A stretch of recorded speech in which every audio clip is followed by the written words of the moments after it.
Payız tətili günlərində valideynlərin uşaqları ilə keyfiyyətli zaman keçirməsi çox önəmlidir. Çünki bu günlərdə uşaqların ən çox bizdən gözlədiyi onlara göstərdiyimiz diqqətdir. Bu mənada valideynlər payız tətili günlərində iş tempindən biraz uzaqlaşaraq uşaqlarına daha çox zaman ayıra bilərlər. Hətta 15 dəqiqəlik telefonsuz söhbət belə uşaqlarda çox böyük bir dəyər hissini oyadır. Bütün bunlar onu dinləməyimizi və fikirlərinə hörmət etdiyimizi göstərir.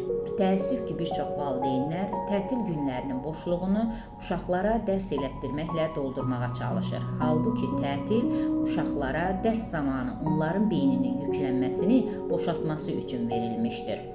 Odur ki, günün ikinci hissəsini, çox az bir hissəsini dərsə ayıra bilməklə daha çox hissəsini onlarla vaxt keçirməyə, ünsiyyət qurmağa, oyun oynamağa və digər aktivitelərlə məşğul olmağa həsr eləyə bilərsiniz. Payız günlərində tətilə çıxmaq da uşaqlar üçün bir başqa həzz yarada bilər. Payızın rəngləri, torpağın qoxusu, yarpaqların tökülməsi, bütün bunlar uşaqlara həm sensor bacarıqlarını inkişaf elətdirəcək, eyni zamanda böyük emosional təcrübə olacaqdır. Tətilin bir gününü isə bütünlüklə evdə keçirə bilərsiniz. Mətbəxdə doyunca zaman keçirə bilərsiniz. Hər hansı bir yeməyin və yaxud da şirniyyatın birlikdə hazırlanması övladlarınıza çox yaxşı təsir edəcəkdir.